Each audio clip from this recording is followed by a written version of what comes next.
barri kun barati simboodhaan eebbaa wal argitu siif haa ta'u. Meeyyiti simboodhaan ijari maalo. Warra Waaqayyoon biraa simboo argate eenyullee isaan dura hin dhaabatu. Har'aa kaasee simboo Waaqayyootiin si qabeera. Wayyaatti biddeerra simboo siif haa kaa'u. Waan ati dubbatte simboorra siif haa kaa'u.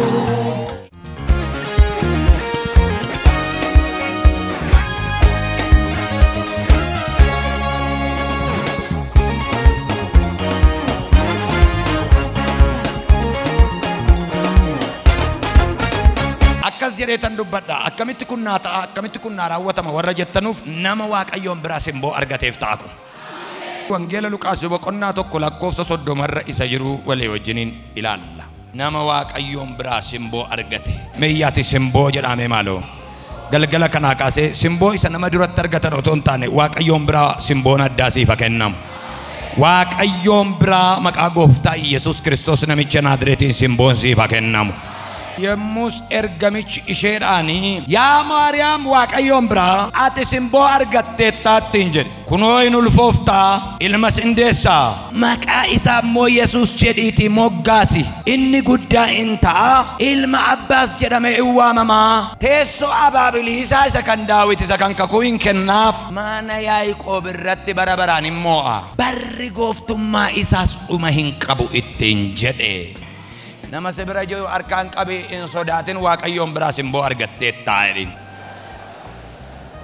Yemmus ergamichi Maariyaamiin akkas jedhe yaa Maariyaam in sodaatin Waaqayyoon biraa simboo ayyaana. Simboo jechuun ayyaana. Isheenis isuma kana fudhattee maal jetti gadi buutanii gaafa ilaaltanu kanaa booddee dhaloonni qulqullittii haadha simboo anaan jedhu. Mata dureen koo nama Waaqayyoon biraa simboo argatetu waan hundumaa argataa kan jedhudha. Dubartiin kun nama abbaa manaa iyyuu gana hin mirkaneeffannedha. Maariyaam hiriyaa qabdi jedha malee abbaa manaa qabdi hin jedhu. Hiriyaa qabdi gaaf tokko sin fuudha kan jedhu. Gaaf tokko wajjin jiraanna kan jedhu. Gaaf tokko qalabatii sitti kaa kan jedhu. Waaqayyo garuu gidduutti dhufe akkas jedhe. Maariyaam Waaqayyoon biraa simboo argatteetta. Hin sodaatin ati jedheen guyyaa irraati kaasee hafuura qulqulluu sirra bu'aadha. Namni Waaqayyoon biraa simboo argate jalqaba irratti hafuura Waaqayyootu irra bu'a. Maariyaam isa ergamichi dubbate kana laphee ishee keessatti eeggatti turte. Namoonni tokko tokko waan Waaqayyo isinitti dubbate irraanfattaniitu. Maariyaam garuu waan amanamu ta'uu baatu iyyuu garaa ishee keessatti eeggatteedha. Laphee ishee keessatti eeggatteedha. Waaqayyo maal siin jedhe simboona biraa argatteetta ilma dhiiraa hin deessa jedha Waaqayyo. Inni Waaqayyo jedhe mana kee irraa dagaagiyaa mul'atu ameen jedhate. Inni Waaqayyo dubbate bara eger mana keetii haa ta'u ameen jedhate. Iyyiti inni Waaqayyo jedhe jedhimee maaloo. Bara eger yawwana jedhimee maaloo. Ija baasaa jedhimee maaloo. Hinjabaatas jedhime maaloo hin mul'atas jedhi maqaa Yesuusiin sirratti ta'u maqaa gooftaa Yesuusiin. Simboo Maariyaamiif kenne bara kanatti immoo siif haa kennu. Simboo Maariyaamiif kenne Waaqayyo siif haa kennu. Simboo kana keessa jira wanti hunduu beektaati. Waaqayyo bara beelli biyya Israa'el Samaariyaatti bu'etti Nu'aamiin faan gara biyya ormaatti baqatanii jedha. Waan nama dhibu biyyi isaan itti baqatan kun biyya du'a nama oolchu otoo hin taane biyya beela nama oolchu. Beetaliheem biyya kakuuti. Biyya Waaqayyo beekudha. Garuu jarri Mo'aab dhaqan. Biyya kakuu hin qabne garuu biyya birrii qabu. Namni Waaqa qabu baay'ina beelaatiin hin du'u. Namni Waaqa qabu rakkinni baay'ateef hin du'u. Namni Waaqa qabu rakkinni baay'ateef hin du'u. Meeyyaati rakkinni baay'ateef hin du'u jedha.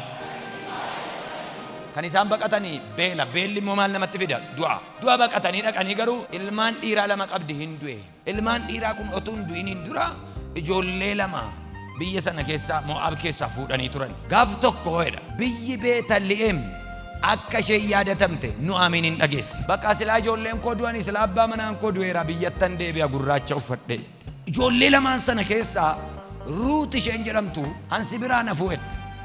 Agabaattee ishee garuu achumatti hafte. Gaafa manaa kaatu Ruut akkas jette biyyicha keessatti Waaqni biyya sanaa Waaqa koo ta'a. Biyyichis biyya koo ta'a sanyiin kee sanyii koo ta'a. Ati Mo'aabii akkamitti biyya Beetaliheem dhattee sanyiin kee sanyii ta'a ennaan Waaqayyoof hin danda'ama. Dhaqeen Waaqa keetti of gata. Dhaqeen Yerusaalemitti of gata. Asii abdiin qabu biyya kooti jedheen jiraadhu biyya Waaqayyoottan dhaqee kooluu gala. Gaafa biyya Beetaliheem geessu Nu'aamiin isheen jedhamtu sun akkas jette namoonni taratanii Nu'aamiin hin dhufte biyyatti deebite ililchaa jennaan Nu'aamiin naan hin jedhinaan maaraa naan jedhaa. Ani ishee garaan ishee mararame ishee abaaramtu ishee abbaan manaa irraa du'e ishee ijoolleen lama jalaa du'e nama gurraacha uffatedha. Maqaa koo sakaleessaatiin nan dubbisina maaraanaan jedha. Isheen kun garuu akka jette ani ruutuman jedhama jette. Yoo abbaa manaan koo du'es garuu waaqan itti of gateen qaba jette. Waaqa abbaa manaa shanirra namaaf caaluun qaba jette. Ruut ishee galtuu taate mana namaatti galtee macaafni kun barraa'e. Macaafa Ruut kan jedhameefi ishee Waaqayyotti kooluu galte waan taate. Beetlehem galteetiyyuu yoo Waaqayyo Simboo naa kenne jette. Gadi ba'ee waan nyaatamu fidee dhufette. Birriin qabdu waan nyaatamu barbaade. Akkamitti ennaan amaneen baay'ee. Deemi kamee Waaqayyo Simboo siifa ta'u ennaan Ruut gadi baatee deemaa dhatteetu. Otuma deemtu Waaqayyo Simboo irra kaa'eera beektaa. Namni ishee gaafatu hin jiru.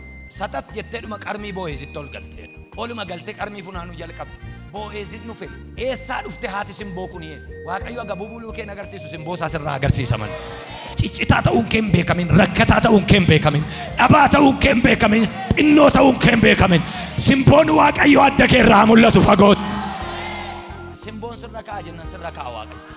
Hin deemtee funaanuu jalqabde. Jara naa jedheennaani Waaqayyo ishee kanaa wajjin jira. Kottaal tokko jedhee akka nama kubbaa taphachiisu daanyaan walitti qabu kottaal tokko gara kanatti gara hojjetooti. Ati garuu achuma ture jedheen ishee qarmii funaantu. Dubartiin kun Simboo qabdi. Hin bareeddi. Waaqayyo isheedhaa wajjin jira fakkaata. Akka gootanu jedhe lama hamaa tokko lafa buusaa darbaa. Ilaamee jedheen dubartittii waamee immoo qarmii kana keessaa hin deemin amma si ga'u asumaa funaannadhu jedheen. Injooriin injawwariin kana booddee waan barbaaddu achuma argadhu. Hin naanna'in injooriin injawwariin kana booddee mandarichuma keessaa kan keeccitee siifa kennamu. Waaqayyo galgala kanaa kaasee Simboo namaaf kenneen beekne anaaf siifa kenna.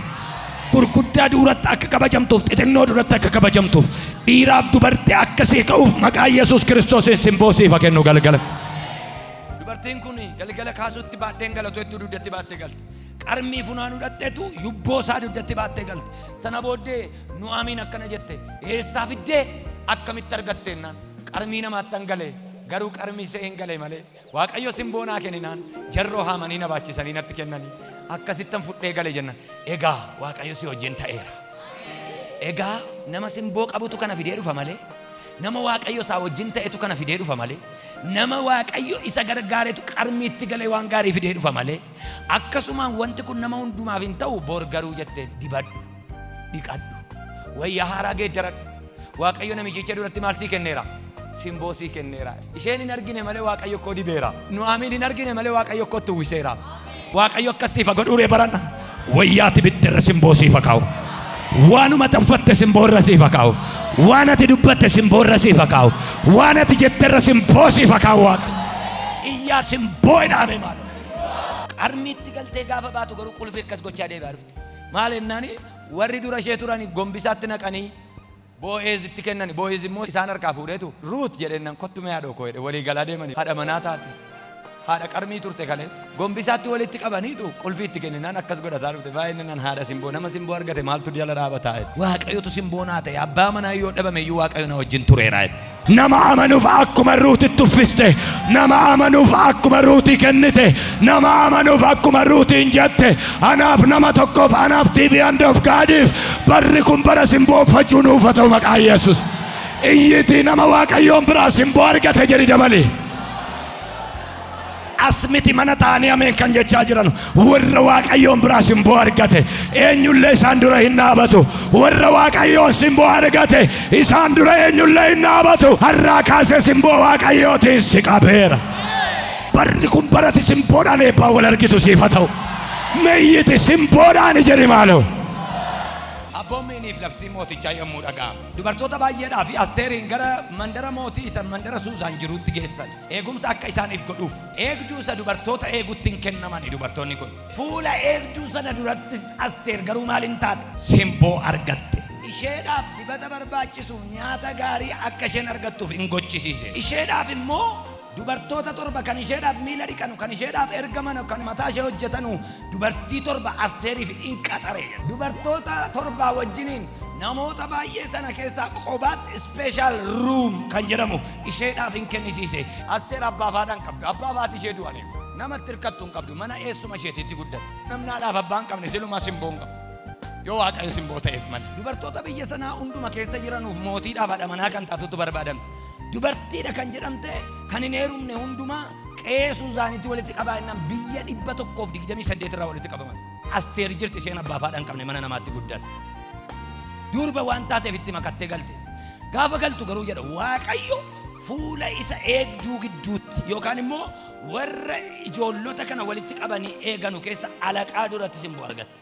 Dubartoota kana walitti qabanii iddoo tokkotti naqiitii eegi jennaan Asteeriin gidduudhaa kottu ati jaraa wajjiniin taa'uun siin ta'u jedhan ispeeshaalii hoona sifraallash iddoo qabdaa jedheen maaliif Waaqayyo isa duratti maal kenneefi simboo kenneef.